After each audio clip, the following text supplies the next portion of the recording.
Hi, welcome to this Module 6 of the Serverless Machine Learning course. This is the last module of the first iteration of the Serverless Machine Learning course. In this lecture, we're going to cover operational machine learning systems, that is real-time machine learning, deployed models that you can access over a network endpoint, and how we deal with online features that we're going to access in near real time from our online applications to build feature vectors to make predictions with. So we're going to start by looking a bit at real-time versus interactive systems. We'll look at the online applications that are driving the need for real-time machine learning, how we serve models over a network, the online feature store, how we can compute features on demand, and finally how we can monitor models and features in production. So let's get started, and we'll start talking about real-time systems versus interactive systems. And there's quite a distinction here, particularly in the field of computer science. Real-time has a very specific meaning. A real-time system is a system that processes messages in a bounded amount of time. So if you send a message to a real-time system, you can say that there is a bound of time. It could be 100 milliseconds, it could be 5 milliseconds, it could be 5 seconds, but the system will process that message in that bounded amount of time. And typically we associate real-time systems with very important systems like we have airplanes, we have vehicles, we have robotics, trains, transportation, the very highest of highly reliable systems that we build our society on. Now, when you build systems that work over the internet, which is typically what we do when we build interactive systems, so that means systems where maybe a user requests a service over the internet, and a lot of machine learning systems are powered as interactive services. Those services cannot give you real-time guarantees because the internet protocol itself won't give you an upper bound in the amount of time it takes for a message to be returned. It's not a reliable network protocol in that sense. So when you build an internet service, you don't say it's real-time, we say it's interactive and it has service level objectives. We're going to try and make sure that the query you make to Google will respond within 50 milliseconds. And for the most part, it does. And you can say that even for the vast majority of the time it does, but there's no guarantees that it will. So we're going to talk primarily about interactive systems with service level objectives. They're going to return 99.9% of the results within 50 milliseconds. And typically they need to do that because there's a user waiting for the result, or there's maybe another machine waiting for the result, and if the service is slow, that's going to have consequences. Now, the kind of consequences that you can have, here's an example from Bing, which is a search engine. It's an alternative to Google, run by Microsoft. And Bing did some interesting experiments where they just delayed the response times. So you search for something on Bing, you saw that if it returned within 50 milliseconds, that was the expected kind of service level objective for a search query. But if we added some latency, 200 milliseconds, well, the satisfaction rate dropped by 0.4%, which doesn't sound significant. But when we consider of the small added value that we get from machine learning, maybe we can increase engagement by 1%, or we can increase revenue by 0.4%.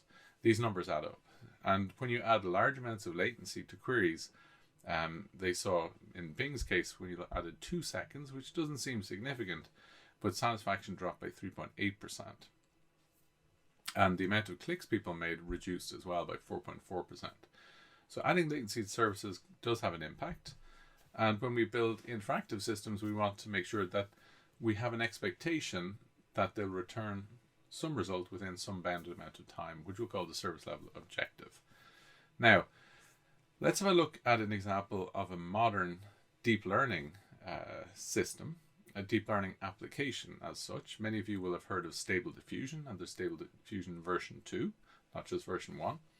It's based on DALL-E. What you can do is you can enter some text. So you've got some string that you can enter, and then there's this deep learning model which will generate an image based on the text that you enter. Now, it's really cool. You can, draw really nice pictures. We've used some of them in this course. So, we asked to draw credit card fraud, and it draws a really nice image for us. But these models are very, very, from an operational perspective, they're quite straightforward. we have a function that takes a string as input and it returns an image as output. We don't have any other dependencies. So Stable Diffusion version 2, it doesn't need any history, doesn't need any context information. It just needs the input string to generate the image, the prediction. So if we replace Stable Diffusion version 2 with the very popular ChatGPT system you may have heard of, and ChatGPT was released by OpenAI in late November 2022. What you can do with ChatGPT is you can ask it a question. So you could say, explain serverless machine learning to me, please, as like I'm a 5-year-old child. And it will probably give you a reasonable description of it. So it's a natural language processing model. You can even ask it a follow-up question and say, well, that's too difficult. Can you make it a little bit simpler? And it will then try and refine its answer. So ChatGPT also takes a string as input and it returns a string of text as output. So again, it's a simple stateless model. These models are huge. They need large GPUs to actually generate the predictions. And I think in the case of ChatGPT, it's partitioned over many GPUs. But the bottom line here is that these models are pretty straightforward. Now, they're interactive models because you enter in some text and you get back a result, but they're not fast. You may have noticed that if you've used them. So in particular, Stable Diffusion v2 even, it can take tens of seconds to generate an image for you. There's another popular model, Whisper, which can transcribe text. Again, it takes seconds or minutes to do that for you, which is still very impressive. But you can reduce the latency of these services. So for example, in Stable Diffusion, you can use techniques like distillation to remove the number of neurons and the number of connections between the neurons to have smaller networks, which basically means that the inference times will be reduced because there'll be less computation needed to be performed on the forward pass. So there is some theory behind this if you're curious about it. The lottery ticket hypothesis identifies situations where you can have a smaller network which can give you similar accuracy to a larger network. So, but we're not going to cover too much about that. But the point being here is that when you're building an interactive system, there's going to be a response time, an expected response time, and it can be quite high, particularly in deep learning. And you can try and reduce these somewhat by using techniques such as distillation on networks. Now, in this course, we haven't covered deep learning, and we're going to move back to our traditional domain, which is models trained on tabular data for enterprise data. In this case, we have a website, and the user's browsing the website. They're recommended some items, and the user searches for items, and we're going to use the history of the user. So what have they been searching for on the web page? What have they done within this session? If we have an identifier for the user, maybe they're registered or logged in, can we look at their history with this enterprise or this particular website? Can we use any context information? Is there any items that are trending, maybe that the recommender system should take into account when it makes recommendations? So we call this personalized AI because the models that we're training will require personalized history and general context to build the feature vectors that we're going to use to make our predictions with. And that's where the feature store comes in again. So in this case, we need an online feature store, and the online feature store will be used because when the user wants to get recommendations, and recommendations can be given if, for example, you just click on an item, or maybe you enter some text, which often we call personalized search. But in both cases, what's going to happen is you'll take not just the text string that the user input, but maybe all the information that have accumulated over their session and the ID of the user. And we'll go to the feature store with that ID of the user and say, hey, hang on, can you give me all of the features that you have related to this user that I need to make predictions on my search model or on my recommender model? You may also see that the user's in a category in the website. Maybe it's an online retail website. They're looking at clothes. And in the recommender model, you'll say, well, the user's looking at clothes. Can you give me what's trending right now? So some information or features about what's trending, and we can take that into consideration as a feature that's input to the recommender model to help it predict what it should recommend to the user. So if our model requires history or state, in this case it's for users, we'll need to plug it into an online feature store to provide it these pre-computed historical and contextual feature values. Now, how do we do it? How do we actually get those features into this online feature store? Now, if we continue in the use case of our retail website or online retail website, the user clicks on these items. So the user may be recommended 4 items in this case, and the user maybe clicks on one of them, or maybe they click on 2 of them. Maybe the user even purchases one of the items. All of these clicks that you make will be logged, and typically they're logged to something called a message bus, a scalable message bus like Kafka, Apache Kafka, or maybe AWS Kinesis or Google's PubSub. But the items that you click on will need to be logged so that we can use that data to create features. When you recommend someone items and the user doesn't click on them, that's also information. So that's negative sampling. And we can also store that information. The user was shown this item and they didn't click on it. So these events, our website will be instrumented to basically push these events to our message bus, such as Kafka. And we'll call them activity events. The same is true for searches. When a user searches, we want to store all those events that the searches were made. And these events that arrive, we need to turn them into features. So what we've looked at so far in the course is primarily batch feature pipelines. How can we take these events, whether they arrive in Kafka or whether they arrive in a data warehouse, how can we take a batch of them and periodically compute features and write them to the feature store? We're going to look today a bit more at streaming feature pipelines. These are stream processing frameworks that, as the events arrive, will compute new features such as activity levels. Maybe you want to know, how many times has a user clicked on items in your e-commerce website in the shoe department, for example, and that feature can be quite useful for making recommendations. So these stream feature pipelines are really for computing features that have very fresh requirements. Maybe some features can have data that needs to be no longer than seconds or a few minutes old, and we'll need stream processing to be able to compute these features with that low latency, or what we call freshness requirements. So let's have a look at an example, the Hopsworks feature store, and how it enables you to write these streaming feature pipelines, or in fact batch feature pipelines that are written both to the online feature store and the offline feature store. Because when you want to compute features and you want to make them available for our online applications in the online store, you're also going to probably want those features available for historical reasons. Maybe you want to create new training data with them. So we want to basically replicate the features that we're computing both to the online and the offline store. And we want to ensure there's consistency between them, that the two features are the same, that we have the same timestamps for the events, that the values computed are the same, and that we don't have duplicate feature values, for example, either in the online or offline store. So the way Hopsworks implements this is that in Hopsworks, you'll write your features and compute them into a data frame, whether it's in Python, Spark, or Flink.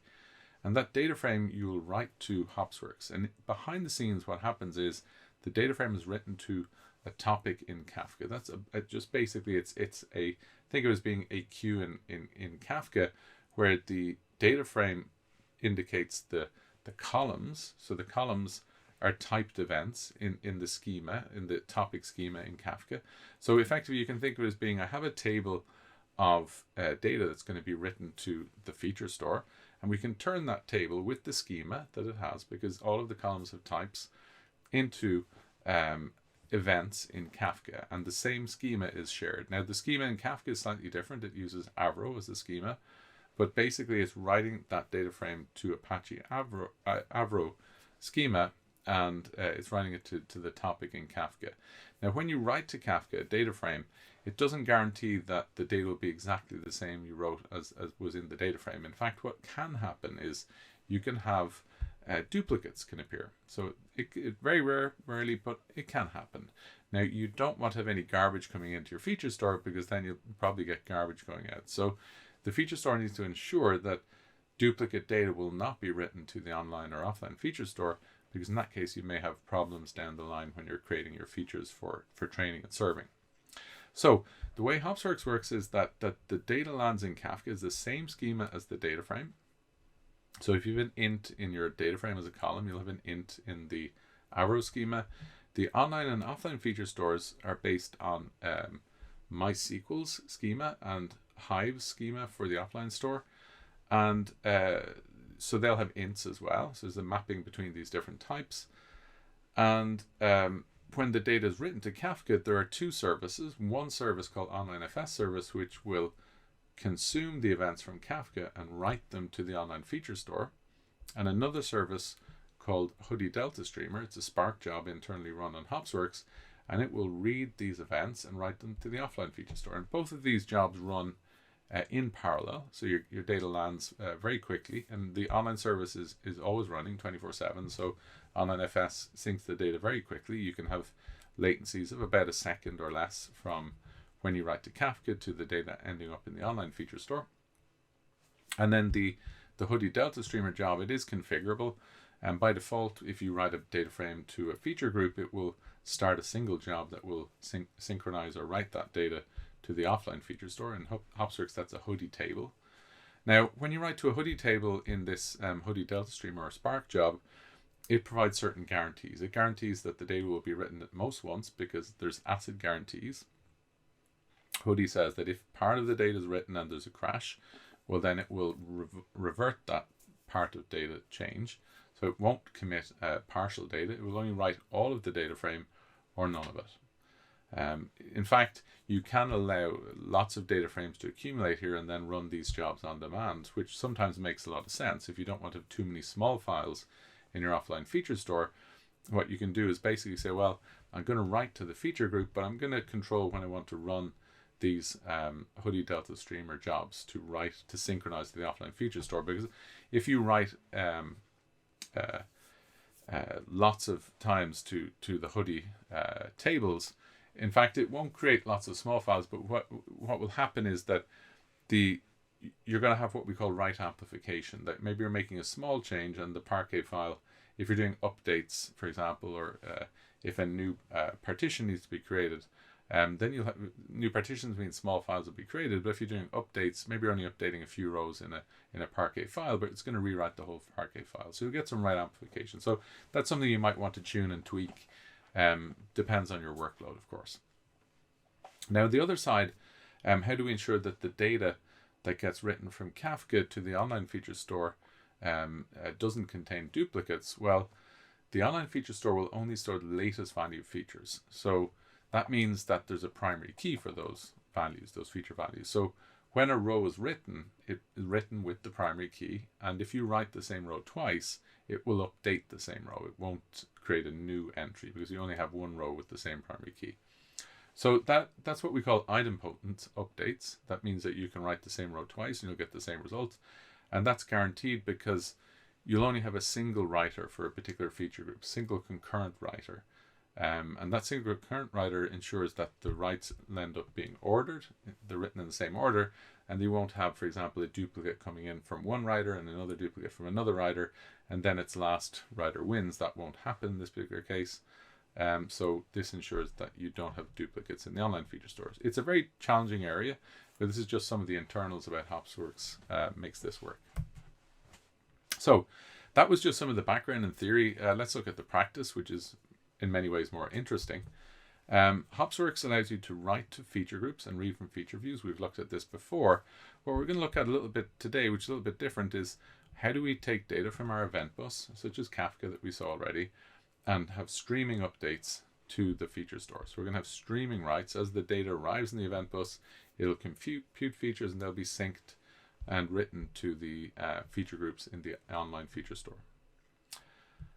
And then also we look at how online applications can access this online API to retrieve rows of features, what we call feature vectors, to basically make the low latency predictions and lookups. Now, what we'll do today is we'll look at a different API called the Streaming API to feature groups. And the Streaming API is a real-time API. It allows you to make streaming updates to feature groups in Hopsworks, and we'll look at Spark in this case, or PySpark. And in this case, we'll be computing features and data frames, and they'll be written using insert stream operation on a feature group to the feature group in real time. And we look at the online API for reading a feature vector using the primary keys for the feature groups that are made up of in the feature view. Now, how this looks when we put together our entire architecture for our serverless machine learning system, we still have the same feature pipeline, training pipeline, inference pipeline that we normally would have, and they're still generating the same. So this feature pipeline is still generating features and labels. The training pipeline is still reading features and labels and generating models. And the online inference pipeline is still reading features, and it needs to read up the model as well. So they're all the same as before. But what's different now is the streaming pipeline will be a stream processing system. It's going to have continuous operation. So it's going to run 24/7. It's not going to run on demand, on a schedule. It'll run continuously. And it'll read its data primarily from real-time data sources such as Apache Kafka or Kinesis. Sometimes they will have side inputs from other batch data sources. So sometimes a stream processing program can say, well, I'm going to read some extra data when I need it from a data warehouse or an operational database. We're not going to cover that too much here. But what you can also do with streaming feature pipelines is you can use them again to do what we call backfilling. So maybe you have some historical data on a batch data source. So maybe it's S3. You've been collecting all of the events that have been arriving in your Kafka or Kinesis bus, and you've synced them down to S3. And there's some pretty useful tools out there for doing those type of syncs. But what you can do is you can then rerun run your streaming feature pipeline on that historical dump or batch of events to backfill feature groups. And then when you've finished that, then of course you can then connect it to the real-time data source so that it computes the features as the data events arrive. Now the other part, the online feature or inference pipeline is slightly different because it's now not going to be a program that's run on a schedule. It's going to be part of typically model serving infrastructure. So we're not looking at the case where the online inference pipeline is the application itself and the model is embedded in the application. Typically we'll decouple the model from the application and deploy the model in what we call model serving infrastructure. So there's many examples of that. There's SageMaker has quite well known one. There's Selden is quite a useful platform. We'll look at Hopsworks today because we have a Hopsworks account already. It's based on Kserve, which is the open source version of Kubernetes model serving. And so you have a system called Kserve, which is running on Kubernetes, but when you deploy a model, we call that a model deployment. The model runs 24/7. So there's a network endpoint attached to that model so that you can make prediction requests and send them to the model via the network endpoint. And these online applications and online services use that network endpoint then to make to send the request to the model, and then the model in our model serving infrastructure can use the online feature store to retrieve the features with low latency to make the predictions. Now there's many different frameworks for doing stream processing, so writing programs that will process events as they arrive. Two of the most popular ones are Apache Spark Streaming and Apache Flink, and both of which are supported by Hopsworks. And there's another one called ByteWax, which is kind of interesting. We're not going to cover it today, but it's an interesting Python-based framework where you can write streaming programs in pure Python, and it's similar to it's based on timely data flow engine, so it's Rust underneath it's a Rust-based implementation of timely data flow on the back end, so it's quite high performance, but it does need you to connect up to Kafka to do things like stateful recovery. Now we're going to start by looking at some of the principles of stream processing, and the main abstraction in stream processing, which is very useful for computing real-time features, are what we call windows. So often when we're computing features, we're interested in aggregations. We want to know how many events have happened in a period of time, or maybe in the last X number of minutes. So a tumbling window would be what we call a period of time. So maybe I want to know, if we take windows 1, 2, and 3 here, we can imagine over an hour period of time, we would say, well, window 1 is from the time of the top of the hour to 20 minutes past the hour. Window 2 is from 20 minutes past the hour to 40 minutes past the hour. And window 3 is from 40 minutes past the hour to the top of the hour again. So those tumbling windows, we can compute aggregates over them. We can say, how many people visit our website in this particular period of time. Or if we're looking at, for example, a product that's trending, we might want to compute the counts of the number of clicks or purchases of a product over a period of time. And then we can easily identify products that are trending, and we can then use that information as features to help make better recommendations. So a sliding window is slightly different to a tumbling window. A sliding window, basically think of it as being a range of time where instead of the windows now being separated, that we're the first example in tumbling window, we compute the aggregates over the first window. When that's finished, we go to the second window and third window and so on. But in this case, we can see significant overlap between windows 1, 2, and 3. So maybe the first window is, for example, minute 0 to 20, but the second window is minute 10 to 30, and the third window could be minute 20 to 30 or 30 to 40, for example. So these overlaps means that the stream processing engine needs to be a bit more efficient in computing these aggregates, because the aggregates are shared between some of these overlapping periods of time. These are called sliding windows. And sliding windows, you can see the window slides over time, and you can decide on the how much overlap there will be between the sliding windows, and how obviously the length of these windows. Now, another type of window that's quite useful is a session window. So if somebody is connecting to your website and they're going to have some activity, we can use some identifier that we use to identify the person when they connect to your website, to save up all the events related to that user for the duration of the session. And this will mean quite a lot of windows, one for every active user on your platform, but it'll be quite easy then to compute aggregates over those users and compute events for them that we can then sync down to our feature store. And then also we have global windows. So maybe we're looking at global trends over longer periods of time, and they're also possible in stream processing systems. So let's have a look at some code, make it a bit more real. This is a simple program which is computing for a given credit card over a 10-minute period of time, the average amount spent in that 10-minute period of time. Now you may say that's not a super interesting feature for fraud. Maybe I want the total amount spent, and that's quite easy. You just change the aggregate function in Spark from AVG to being sum, for example, and it'll compute that as the sum of all the amounts over that period of time.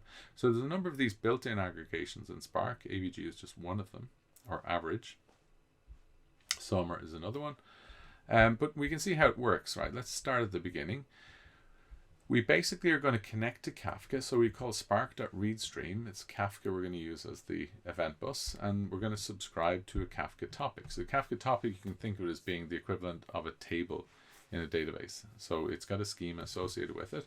And then we have this df_read, which is our data frame. And this data frame, we have to do a little bit of work with it. We have to deserialize the data and create what we call a streaming query. So we need to compute these windows over this data frame. So what you can do here is you can enter a select expression and select whatever you want to include from the event. So maybe the columns in our table, we would consider them, but in this case we'll consider them the different parts of the event. And what we can see here is that this example of such a query, a streaming query, it's called windowed 10-minute signal df. So it's a 10-minute window, and we're grouping by the credit card number over a period of 10 minutes. So the window time is 10 minutes, it's a date time, and we're going to group by credit card number. That means all the events related to an individual credit card number, just one credit card number, will have a window compute over 10 minutes time, and we're going to compute the average amount spent on the credit cards over that period of time. So, and then we can of course select, do projection on the columns that we want to include in this data frame. So this data frame here, we can actually just insert into the feature group. So here you can see we've got a feature group. The feature group needs to be online enabled for this to work. And so when you create the feature group, you need to make sure that online enabled is set to true. It's a parameter that you can supply when you create the feature group. But we're taking this feature group called card_transactions under 10-minute aggregations, and we're inserting into it this stream, which is this effectively the streaming query. It's we're calling it a data frame here, and this will run in the background. So what you can do is you can get back this query underscore 10m object, and you can stop the query running, and you can check what's happening with the query. You can use this object to maybe inspect and debug a bit. But in general, you don't need to write any more program. This is the program that will keep running 24/7, and every 10 minutes it's going to recompute these averages and write them out to it's doing on all events that arrive. The only thing I haven't talked about are watermarks. So when events arrive, how do we know what the 10-minute time period is? Do we do it based on when the event arrives, or do we assume that one of the events in our Kafka topic has an event time, just like we have an event time in a feature group? And then we can say, okay, well, what happens if an event has an event time, let's say of the current time, but it arrives 30 minutes late? It won't belong in the window, will it? Because that window was for that particular period of time 30 minutes ago.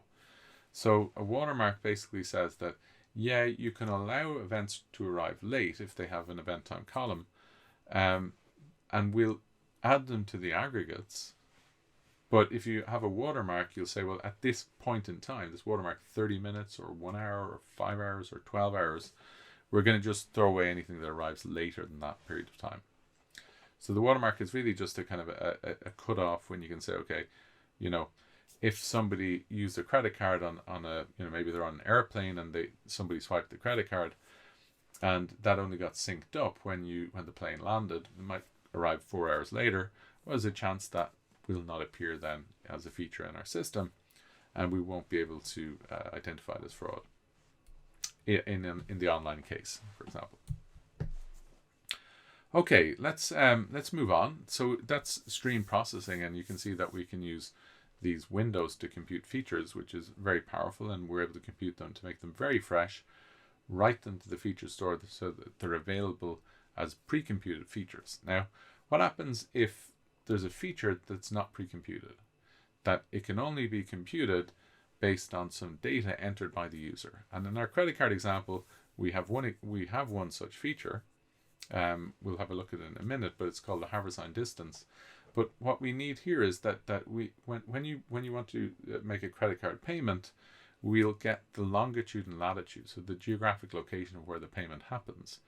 And the haversine distance helps us identify geographic attacks. It helps to say, well, what happens if I pay for my card here in Stockholm, and 1 hour later I use the card again in Doha. Well, that's not really possible, but in order to compute the feature, this haversine distance, I need to have the information that comes in from the application for the current credit card transaction. I need to know longitude and latitude. I don't know that in advance, so I can't pre-compute this feature. I also need to know the historical feature value of where the last or most recent credit card transaction took place and the timestamp at which it took place. And using that information together, I can compute the feature. So the question is, well, how do I compute this feature? Well, we're going to use the same trick we used before in feature pipelines. When we talked about backfilling and production feature pipelines, we can put our Python UDFs, or user-defined functions, in a library, in a shared library. And what we can do then is, when we want to compute that feature, for example, to create training data, or you can even do this in your feature pipeline as well to create pre-computed features. Basically, you're going to have a shared Python UDF function, and that feature logic will be exactly the same logic that will be used both in the Online-Inference pipeline and in the offline pipeline, where we're using it to create training data or to create features. So for feature pipelines. So what we can see here is that the user application comes in here. We're going to use this shared library. We're going to compute the feature on demand. And then that feature will then be passed into the model along with the pre-computed features that we retrieve from the online feature store. Let's have a look at this haversine distance function that I described earlier. You can see it takes in the longitude and latitude of the current credit card transaction.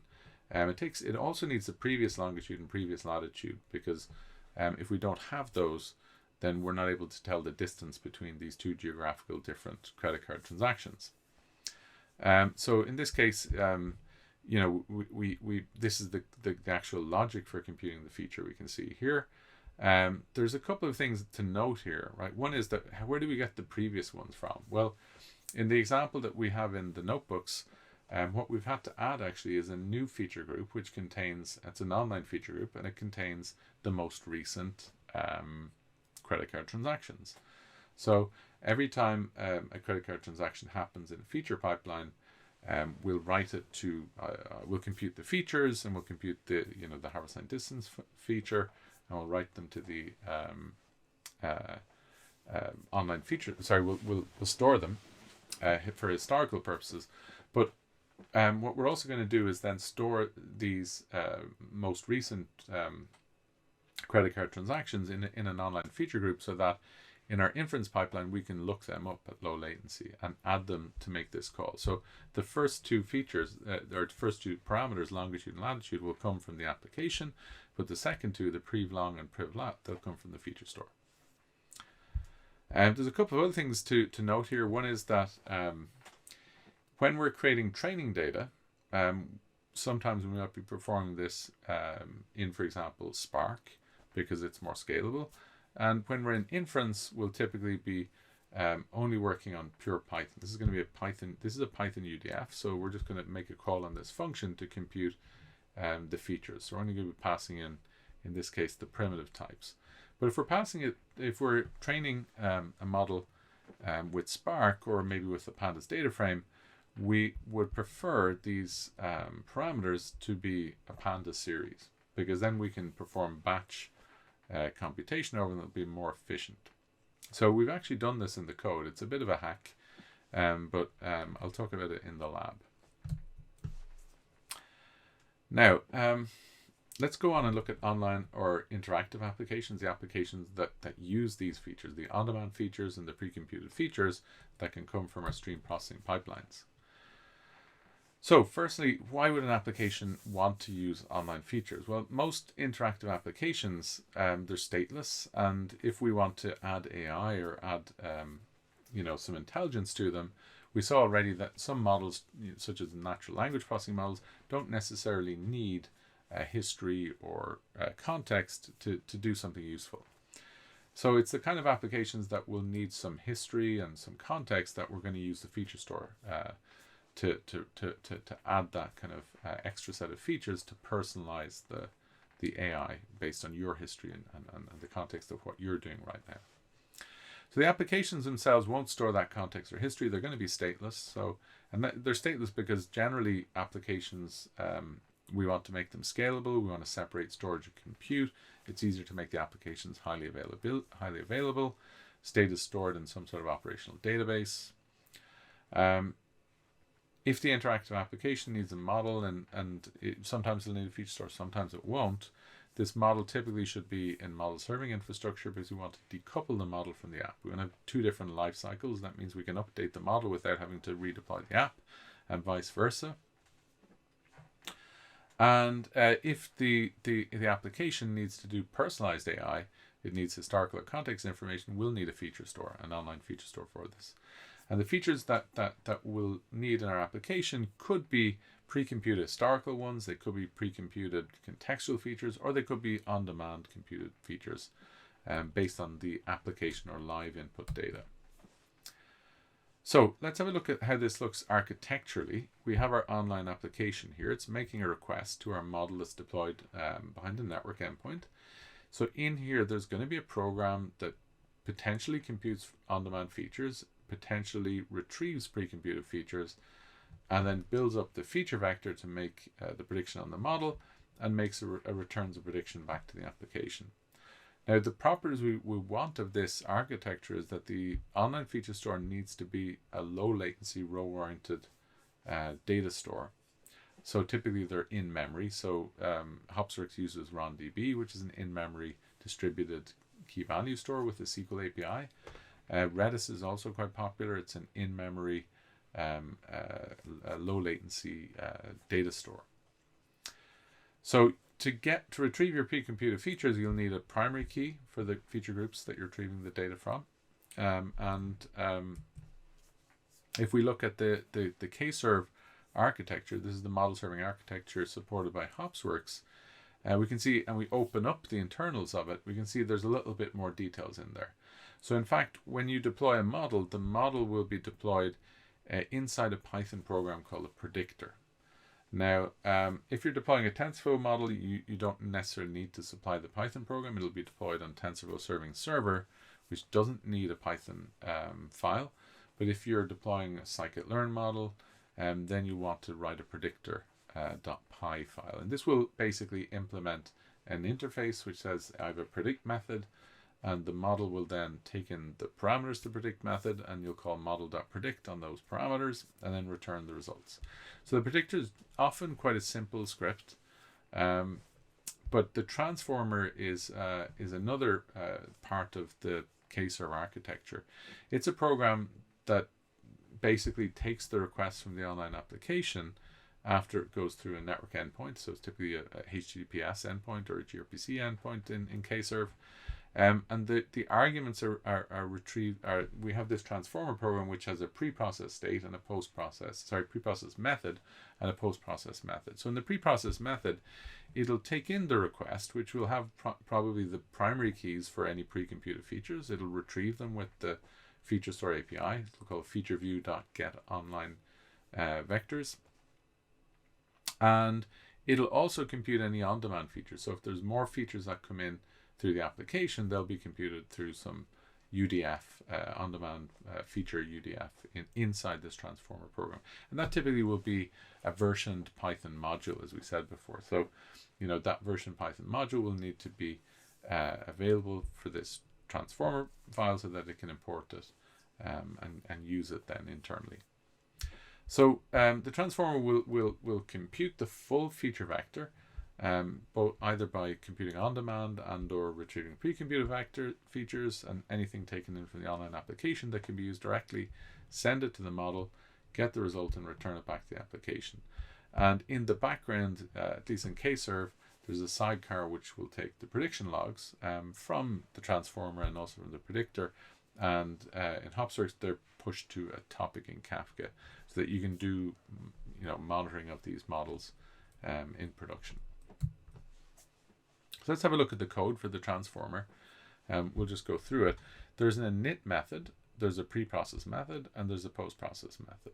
So when the transformer object is created, when you deploy the model in K-serve, what it does here, what we're doing here is we're logging into the Hopsworks and getting a reference to the feature store and also to the feature view that we're going to use for this model. So typically each model will have a single feature view. In this case, we've got the transactions feature view version 1. And this means that when a request comes in, we don't need to log into Hopsworks again. We don't need to get a reference to the transaction feature view because it's already there. You may also need to call init on this feature view object. If you've trained the model with a specific version, you'll say it's training data version 3, because maybe you have some online or some model specific transformation functions associated with the feature view. Well, then you need to also supply the training dataset version because the transformations need to know the training data. So the statistics of the training data to compute these transformations, such as normalizing a numerical feature. So the init is pretty straightforward, I think, the init section. The pre-process section, in this case, it's going to extract the credit card number from the inputs. So the input is the application request which came in, and that includes the credit card number. So we can extract that using with the inputs. You can see it's a multi-dimensional array here. And with the credit card number, we can basically pass that as a primary key to the get feature vector method on our feature view. And this will return all of the pre-computed features that we need to make the prediction with. It actually returns a Python array. It'll also apply any transformation functions that we've defined. So any of these model-specific transformation functions defined on the feature view. And then this feature vector is a Python array. And we can send that then, when we return it from the pre-process, it's really going to just send it on to the predictor. So the pre-process step happens here, and then whatever is returned is sent to the predictor function. Now, when the predictor function makes the prediction, it returns and goes to this post-process method here, where we can do optional things. So any changes you need to do before returning to the prediction to the client, you can do here. Now, the actual predictor, again, we have an init method and then we have the predict method. So the predict method will just take in the inputs that we had, these features, and then on our model, depending on what type of model we have, if it's scikit-learn, here we're calling self.model.predict_proba. I think this is XGBoost. We put the features as input, and then we return the predictions as a list. Now, what we're doing in the init method here is in Hopsworks, when you deploy a model, in fact, there is an environment variable in here, which is not shown here, which is, I think, Hopsworks underscore model dir. I'm not sure, I can't remember the actual environment variable, but basically when you deploy the model, the pickled Python object for that model will be deployed to this environment variable directory, and then you can just call java.load on the name of your model that was deployed. And what that will basically do is deserialize the pickled Python object and give you back the model. And again, this is called just when you deploy the model the first time, and you don't need to pay the cost of loading those and deserializing and loading this model every time a request comes in, because it's going to be already loaded.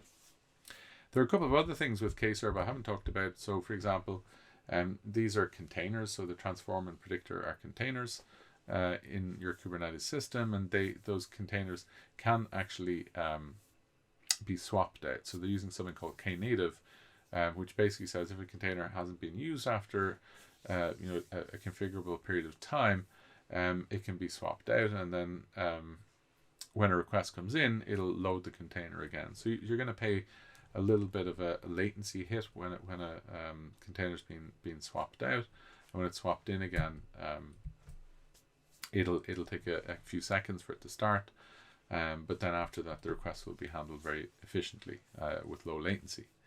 So if we put it all together, so this model serving infrastructure, we use Kserve as an example. It's an open source popular model serving framework for Kubernetes. And then we have Hopsworks, which is also open source as a feature store. And we can basically get an entire operational machine learning system. So the operational machine learning system will, if we start with our online application, it just needs to make requests on the model behind a network endpoint, but we can see there's a lot happening behind the scenes. We might have a transformer here, which is used to compute on-demand features, to retrieve pre-computed features. Then the model makes the prediction, and then we return the prediction to the online application. And this should all happen within our service level objective. Maybe you want 50 milliseconds or 100 milliseconds or 20 milliseconds. You'll have some upper bound for the vast majority, like 99% of your requests should have a latency lower than 20 milliseconds.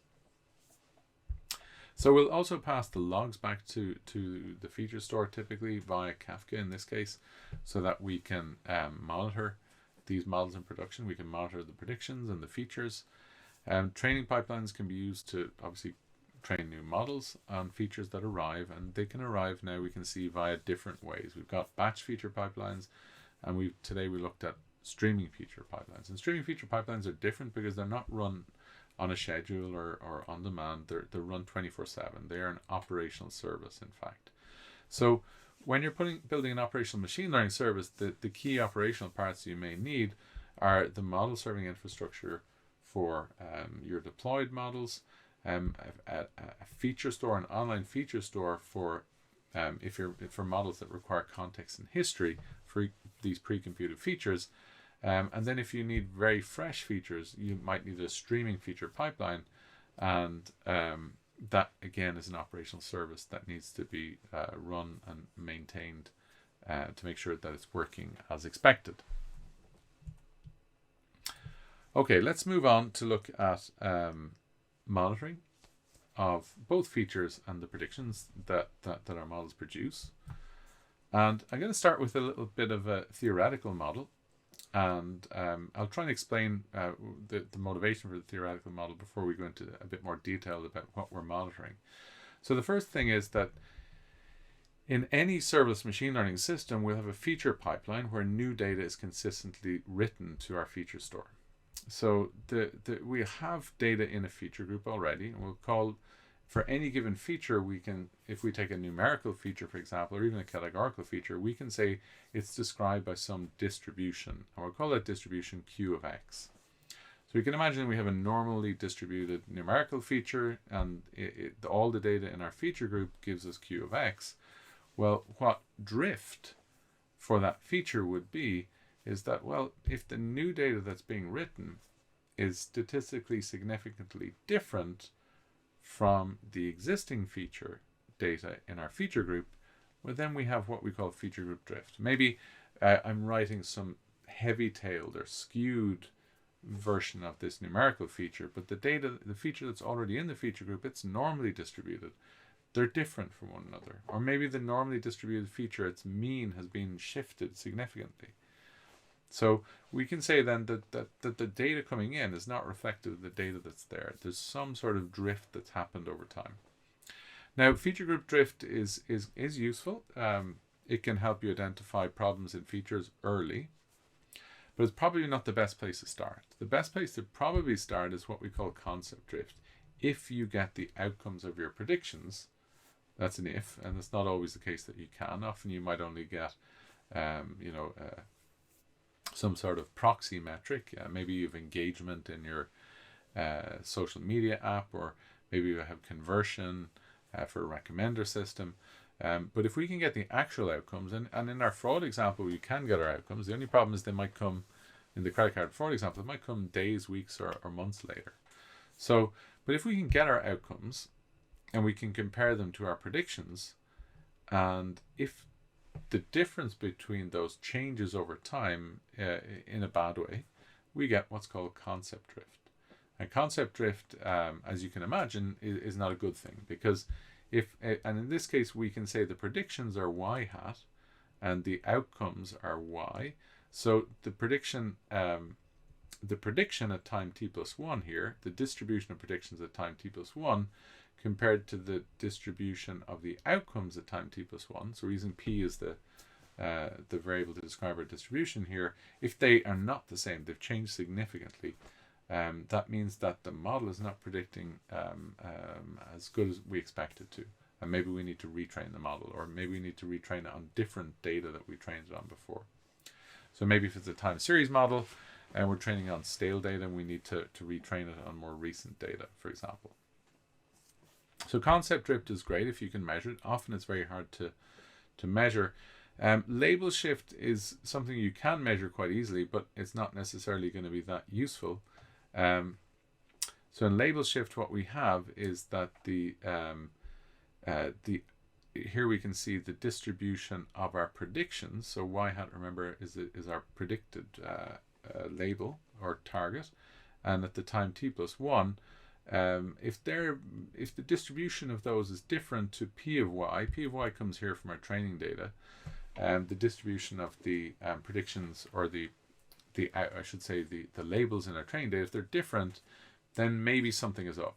Now maybe nothing is up, right? Maybe you, for example, you have a we have a system that's predicting fraud, for example, a credit card fraud prediction system, and we're predicting 0.004% fraud in our model in production, but in the training data it was 0.001, right?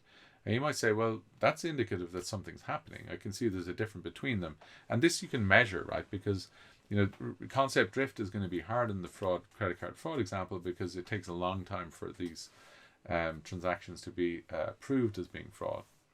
But we can see pretty quickly if the distribution of the amount of transactions labeled or predicted as fraud changes significantly from what we had in our training data. It may not be a problem. It may be that there is actually more fraud happening, or it may be that there's a problem with your features, for example.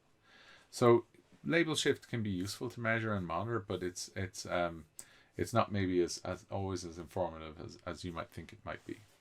So the last one that's quite a useful one to get started with is what we call training data feature drift. And training data feature drift is where we take a feature, the distribution of feature value that we had in our training data. So this is P of X. This is X are our features in the training data, and P of X is the distribution of the feature values. We could do it for a subset of the features. Maybe we could take one. So we might take, for example, a feature such as how often a credit card has been used over a 15-minute period. And if, for example, we get a big shift, maybe credit cards are being used much more frequently over a window of time. Maybe there's been, for example, a hack on some large website like we had with Sony PlayStation. A lot of credit card details were leaked, and suddenly they're being massively used all over the world. And that might be indicative of there's a problem, because we've seen a difference in this particular feature, a drift in this feature, or in production. Production here being the input feature p at time t+1, the distribution of that feature value compared to what we saw in the training data when we trained the model for this particular system. So there are the four concepts. We've got drift of data of features before we've written to the feature store. So the data we're going to write the feature store is significantly different to the data that's in there. Training data feature drift is when the operational feature values, so the feature values that we're collecting in our operational system, or even in batch as well, the new feature data that's arrived after we train the model is different to the distribution of the feature values that we use to train the model. And then we've got concept drift when our model is not predicting as well as it could be, because the outcomes and the predictions don't match as well as they could. And then label shift is where just the distribution of the predictions is different in our operational system compared to when we created the training data. So let's look a little bit at the mechanisms and how we identify what we call drift. Now, there's a couple of different terms. There's drift and shift. I'm going to use the term drift. Shift is a term from statistics, but often in statistics there's no notion of time. So drift has this implicit notion that the change is happening over a window of time or a period of time. So what we need to do is we need to identify drift is we need to say, okay, we have a reference window. And the reference window we talked about, for example, with training data is the distribution of feature values in the training data. That's a reference window. And if that reference window is different from a detection window, and the detection window in batch or in operational systems could be new data that we use to make inferences on. If those two are statistically significantly different, then we can say we have some form of drift. For example, we can look at this plot here of x and y axis, where the x-axis is we have our original data here at time t, and we can see this line that separates the orange and green points, but and that's we can think of it as being decision boundary learned by our model. But we can see that in our operational system, where we've taken some data points, the orange ones and the green ones, and we can see, obviously that means we know the outcomes because we know whether they're orange or green. But we can see that this decision boundary doesn't work particularly well. Now, you could also have, it's obviously a very trivial kind of example, because what you're going to have typically for an individual feature might be if we take a categorical feature, for example, we count the number of instances of that categorical feature, or a numerical feature that's normalized within a particular range. We can see that we have then this this chart to show us the kind of distribution of feature values. So we can see here that when we have no feature drift, it's hard to see the color differences, but we've got this kind of green curve defining the reference window, and our detection window is in purple. And there's a small difference here you can see, but on this one on the right you can see there's a much larger difference between the two curves, between the green one and the purple one. So in the second one we can say that some level of feature drift has occurred. Now whether it's significant or not, that's a different issue. In general it's quite challenging to how do you configure alerts for feature drift? Because you can alert for this feature drift on the right hand side, but is it significant or not? Well, that's up to an operator to really understand, and you need to understand the model and the domain, particularly to understand whether this is significant or not. So it's hard to say there's a general purpose method for identifying when drift has occurred or not. There's some pretty standard methods out there, but but in general, I think you do have need to have a certain level of domain knowledge to be able to understand whether this is statistically significant or not, or important for the application. Now, if we look at the feature group drift that we talked about earlier, in feature groups and Hopsworks, what we have are data that arrives up to a time t. Now, if you have an event time column, then that's going to be just the range of data from up to time t. But sometimes you'll have a feature group that doesn't have an event time column. And in this case, it is also possible to use hoodie commits as a way of saying, well, this is we can compute the distribution of a feature over this set of hoodie commits. Now, typically in hoodie, we'd compute it in the feature group for the entire feature group. We typically wouldn't compute it over a and this means that the reference window will typically be the entire feature group, not just, let's say, the most recent commits. Typically be the entire feature group. Now, when we want to identify feature group drift on new data being written, yes, we can take the new data frame and we can say, yes, the detection window is the new data frame that's going to be written.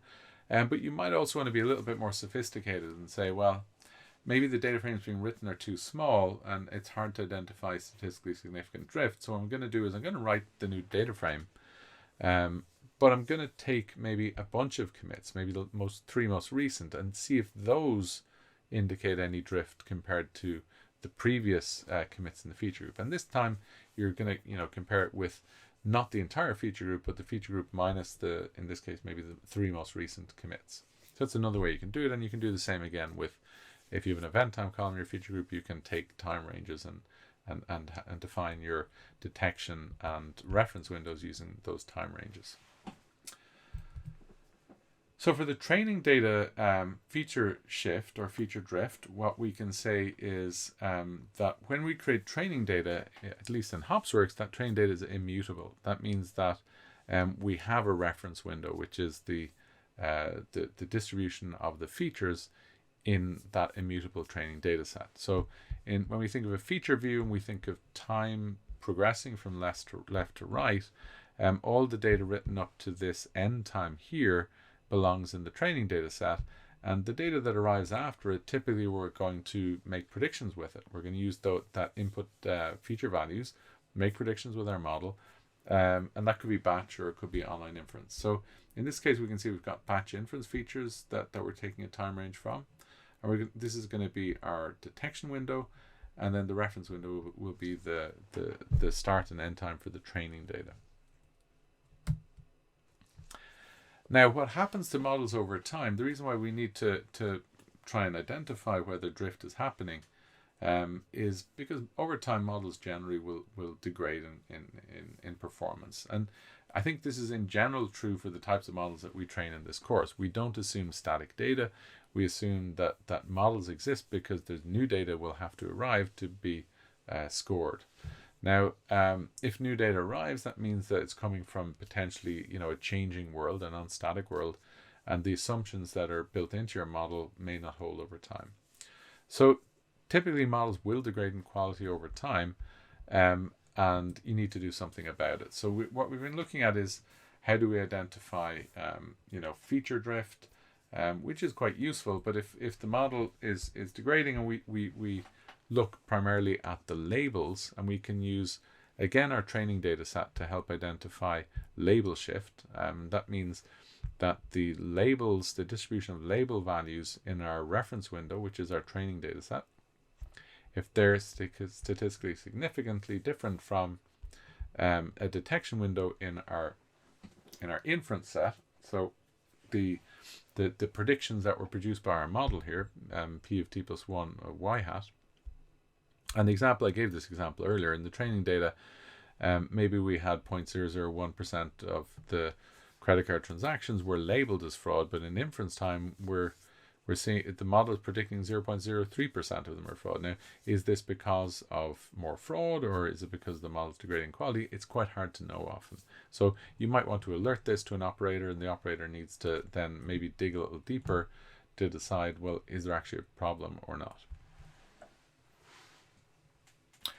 So real concept drift we looked at feature drift earlier, where we said, well, the detection window, or in this case, the decision boundary between the orange and green points, we saw that stayed the same, but the points moved around a bit.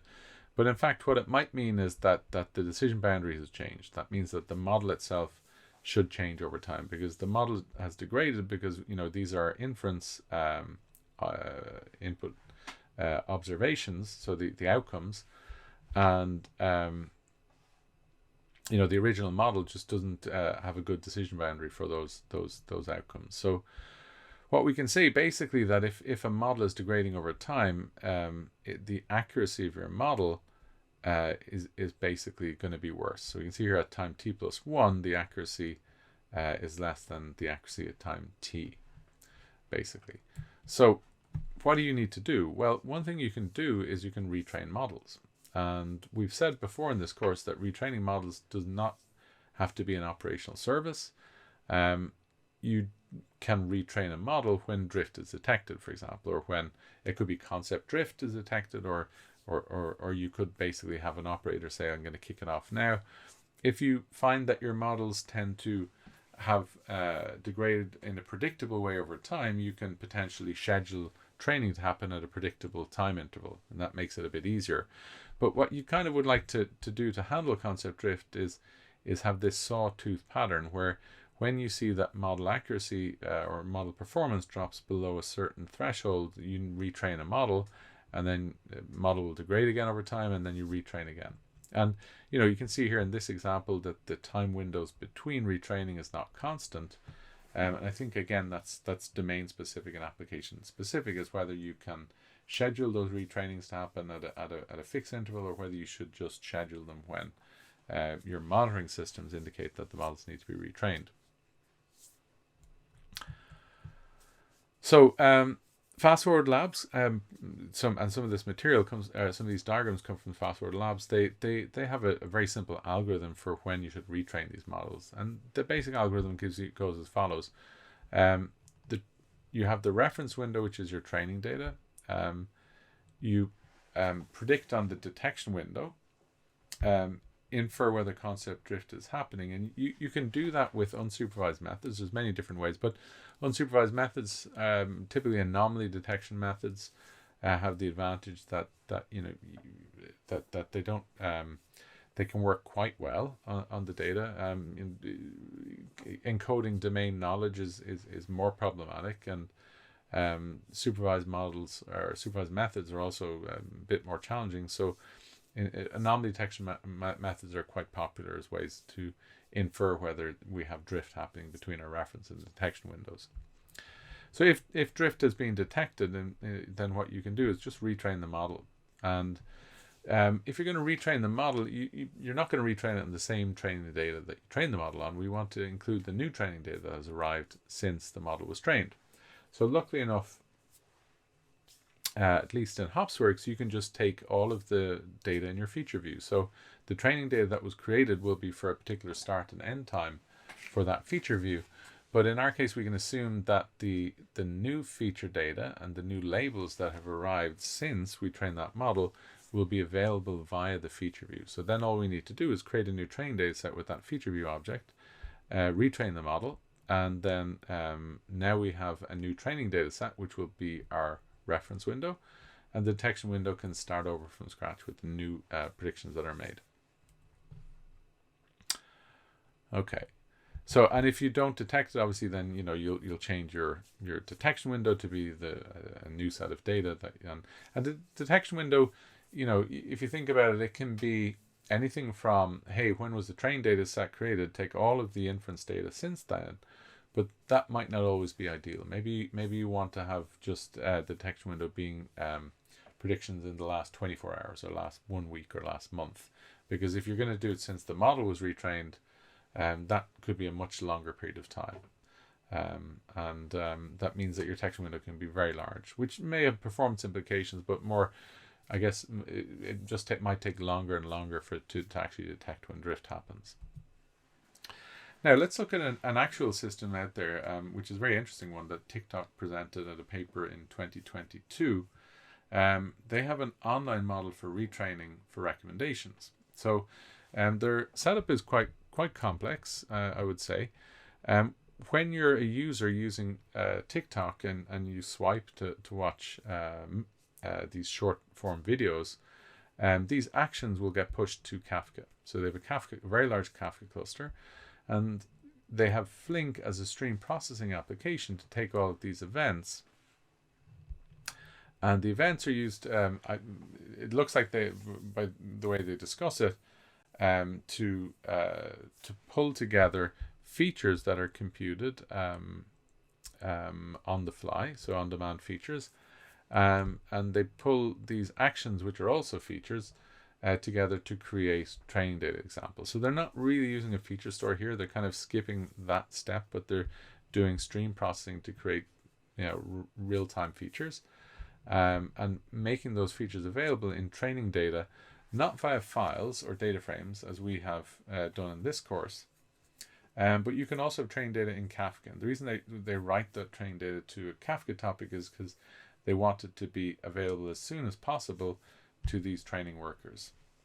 So the training workers that train the models are going to be training online as quickly as possible. So we'll have a user, you'll look at a movie, those actions will be performed, and then we have this Flink joiner job, which will turn that into training samples very quickly, so within the matter of seconds. And then the worker can read this new training data and train the model. And when the model is trained, the weights for the model are stored in a parameter server, so not stored just locally. You have many workers running in parallel, and each one of them will have a copy of the same model, but the weights for that model will be shared in a centralized server or set of servers called the training parameter servers. So this training parameter server or servers has a copy of the model and all its weights, and that gets synchronized periodically with a model serving infrastructure. And the model serving infrastructure is our model server, which makes the predictions. And so the user maybe click something, it'll have some on-demand features that are computed, and it'll then, the model that makes the actual prediction, its weights are taken from this serving parameter server. So this is very much a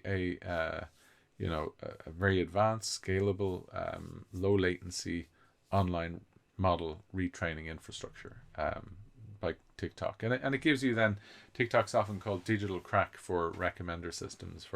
So it gives you really personalized recommendations based on what you've been looking at recently. So let's move on, and we'll cover a case study before the end of today's lecture. So the case study is going to be on real-time personalized recommendations in search. And we're going to look at how we can build a personalized recommendation search service that scales and computes features in real time. So the typical architecture is one where you have millions or billions of items, and we'd like to recommend them. We'd like to generate some candidates from those millions or billions of items. Maybe it could be an e-commerce store, it could be YouTube videos or Spotify songs. And we want to get hundreds of those, not thousands, but just hundreds of them, rank the hundreds that we get back. So maybe return ones that are not relevant, we've listened to recently, or maybe I'm minor and I'm not able to listen to the older ones. And then, and also rank them based on my preferences. And then finally return just a few dozen, or maybe even just 10 or 5 of them, and rank them based on what we think will be preferential to the user. Now we want to do all of this in very low latency. So sites like Spotify or YouTube, and we'll do this in less than 100 milliseconds end to end. So let's have a look at what we need to get there. But to get there, we're going to understand something called embeddings, which are used for similarity search. And they have a vector database behind them. So if embeddings are heavily used in recommender systems, because the items that we're going to generate candidates from, so the songs or the videos, the items in your e-commerce store, we're going to convert them into an array of floating point numbers. Now embeddings are, if we take an image, here we've got an image of hops, which is a key ingredient in beer. If we take an image of hops and we train an embedding model, the embedding model could be like an autoencoder. You'll pass in the images of hops and it'll try and predict recreate the image of the hops. And if it recreates it badly, you'll get a loss, and then the weights will keep getting updated until the autoencoder learns to recreate the images of the hops. Great. What an autoencoder consists of is an encoding module and a decoding module. So the encoding module basically is compressing this image of the hops into a vector of floating point numbers. It might be quite small, only a couple of hundred floating point numbers. So it's really compressing this very high resolution image into a low dimensionality representation that still contains some of the semantic information about what it means to be hops. Because what I can do with this embedding, with this array of floating point numbers, is I can take lots of images of hops and with this encoder compute the embedding from the images, and I can basically say, well, show me the most similar images to this hops here, and I only need now the array of floating point numbers, this embedding. I need to find similar ones. The algorithms used to do this, there's a couple of different indexes that you can use to put your embeddings in, and it can find the most similar ones. So hierarchical small world networks is one popular algorithm for it, but it works really well, and it works at scale with low efficiency. So you can easily say, hey, show me similar images hops, and it can return easily 100 of those within a few milliseconds in a vector database. Now, the question for personalized AI at scale is, yes, that's interesting. If I can get something similar in the same modality, I can get a similar image to this image that I provide.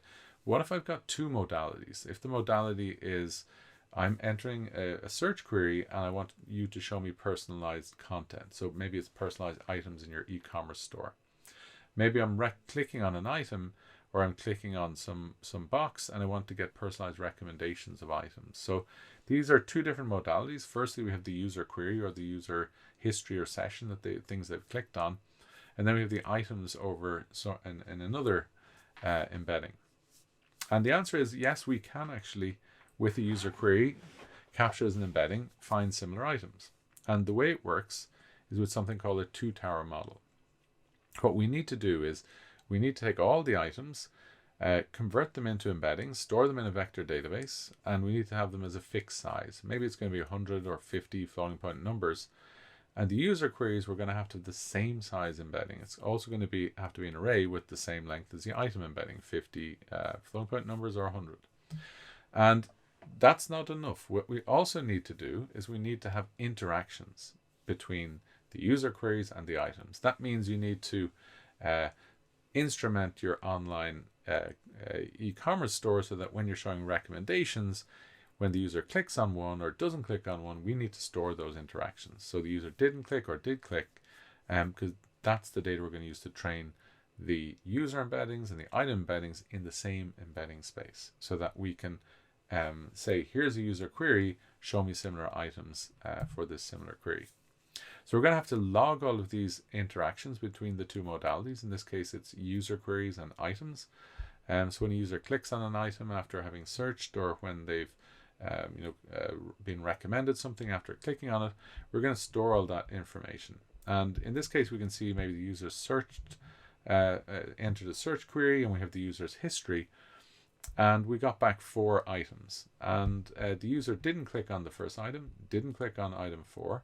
So item 1 and item 4 get a score of 0. But item 2, the user clicked on. And item 3, the user actually bought that one. So that was a really strong interaction. So what we can do is we can use these user item interactions as training data, not just for the two-tower model to compute our embeddings so that we can do this similarity search, but also the ranking model that we can use later on to, when we get back some candidates, to say, well, these are the highest ranked ones for this particular user. So the two-tower model is quite a complex model. We won't have enough time to go through the details of it yet, but the basic idea is that we're going to have all of the items in our e-commerce store, for example. We're going to compute embeddings for them. So we're going to run them through this encoder that we've trained, this neural network, and it's going to generate these arrays of floating point numbers. We're also going to have all of the user history, maybe their session information, any static user features, what's your gender, your preferences, things like that. And together we're going to run them through another encoder, the user query encoder, and it's going to generate a user query embedding. And both of these embeddings will have the same dimensionality, so they're going to have the same size, 50, 100 entries. And what we can do when we have one of these interactions, when we have a user who's entered a search query and has this history and clicked on this item, what we can do is we can pass that in as a training example. So it's going to go in here on the left and here on the right. It's going to go up through both towers, and we'll get an output which is the dot product of the user embedding and the item embedding. So this dot product is one loss function. You can also have sigmoid as a loss function. And if it was true that the user did click on this item, then the dot product of should be high, right? So maybe it's going to be 1 is high. And if the user didn't click on the item, so we have a training example, for example, we have item 1 here where the user didn't click on it, well then the loss that we should get here, the dot product, should be 0. So we can see here that this is our loss function up here for our two neural networks. And we pass in the training examples, and if they didn't interact, we'll get a 0. We'll see what the prediction was, because we're going to get a prediction. The sigmoid will compute a prediction. And we know the label. The label was that they didn't interact, so it should have been a 0. But if it's a high value, that's a high loss, and then we update the weights on the neural networks. Now let's have a look at how this actually works in practice. And we can see here a nice GIF from Google, reference below. So what happens is, firstly, we need to build up our vector database with all of the items. So you can see here what's happening is all our items, the books, are being put in the embedding space. Now the user enters the query Shakespeare tragedy, and you can see the closest books are King Lear and Romeo and Juliet. So that's pretty good. I'm looking for a Shakespeare tragedy. I get those books recommended to me, not the other books that were written to the embedding space in our vector database, like Great Expectations and also Pride and Prejudice. They're over here, but when I typed in Shakespeare tragedy, then the closest books were Romeo and Juliet and King Lear. That's what we're basically looking for. Now the way that works is that we'll need to take all our items, encode them with our embedding model, the item embedding model, and insert them into this vector database. And that's what's happening in the first stage here, this tower, the database tower, item tower. And only then when we filled up this database can we then put in the user queries and say, hey, get me the closest matching items. So this is how the system will work operationally. And the way it'll work is the user will want a new item to be recommended. Maybe they'll enter a search query or click on something. We'll compute the user embedding using potentially features from the feature store. And with this user embedding, we'll go to this vector database and we'll say, give me the closest items using the Similarity Search algorithm. So the items or candidates that are retrieved, we're going to rank them with this ranking model. But before we rank them, maybe we're going to have to look up features for them. So we might want to look up, for example, how popular this movie or song is. So how many times it's been viewed in the last, or listened to in the last hour or week.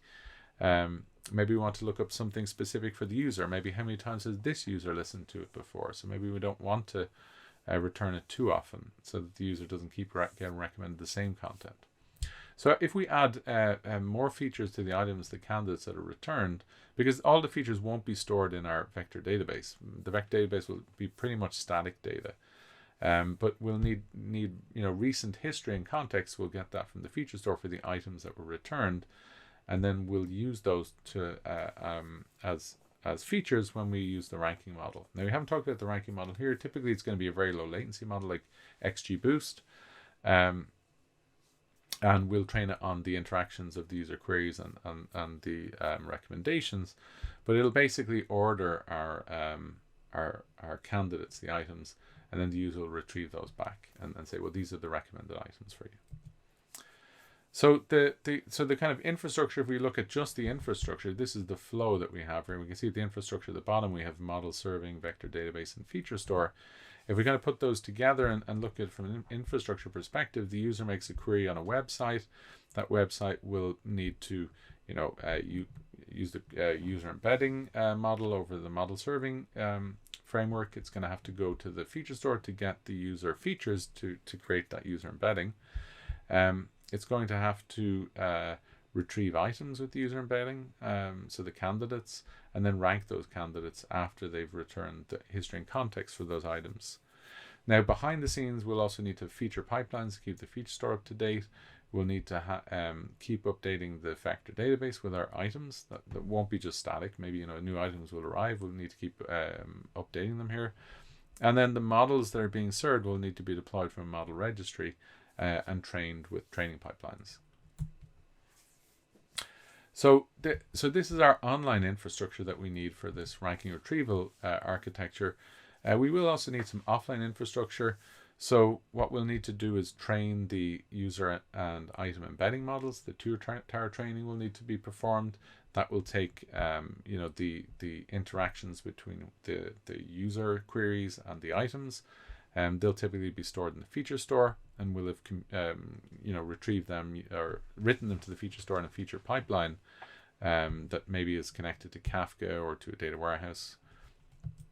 And then we'll also have to build up the index in our vector database with the items, and so you'll need a job that will run periodically to retrieve the item embeddings, compute them, with the model, the item model. And this model won't be deployed in model serving infrastructure. Typically, you'll just download it into your Spark or Python application, and then it'll take data frames, compute the embeddings, and write those batches of embeddings to your vector database. And then finally, you need to train your ranking model again, and it'll probably be deployed to model serving infrastructure along with the user embedding model. Typically, the item embedding model doesn't need to be deployed to model serving infrastructure, just to your model registry, because it's only going to be used here to compute the embeddings that are written to the ANN index and the approximate nearest neighbor index in the vector database. So the model training needed for this is that we need to train 3 different models: the user and query embedding model, the item embedding model, and then the ranking model. And these can all be trained by getting your features from your feature views in the feature store, creating training data, and then training the models. It's pretty straightforward.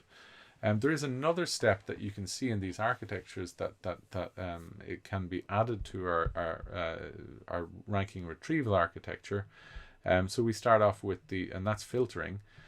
So we start off with the typical, user query and item embeddings that we'll need to compute, and then we need to retrieve the candidate items based on the user embedding values. But with the candidates that are returned, we often might need to filter out. We might need to say, hey, I can't show content to an underage user. An item might be sold out. Maybe a user bought an item before and we don't want to recommend it again. Or an item mightn't be available in the user's region. So we will do some more filtering typically before we rank all of the candidates with our model and return it to the user. And when we're ranking, we need to consider many different things, not just maybe optimize based on what we think the user will buy, but maybe also include some diversity as well, so that the user is not always presented with the same recommendations, which would be kind of boring. Now let's we're moving towards the end here, so let's look at the kind of infrastructure we'll need in this case in Kserve to build this example retrieval and ranking infrastructure.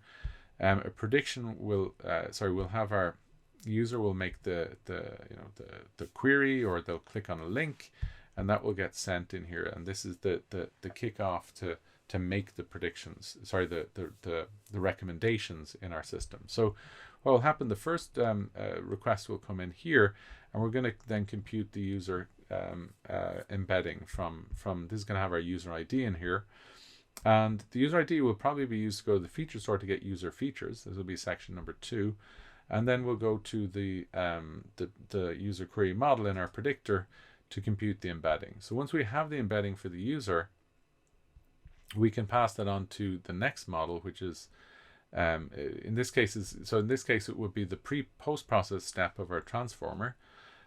So this is our pre-process step, is going to get the features of the feature store. In the post-process step, it's going to call a separate model, but before it does it, it's going to get features for before it does it, it's going to go to the vector database to get our candidates.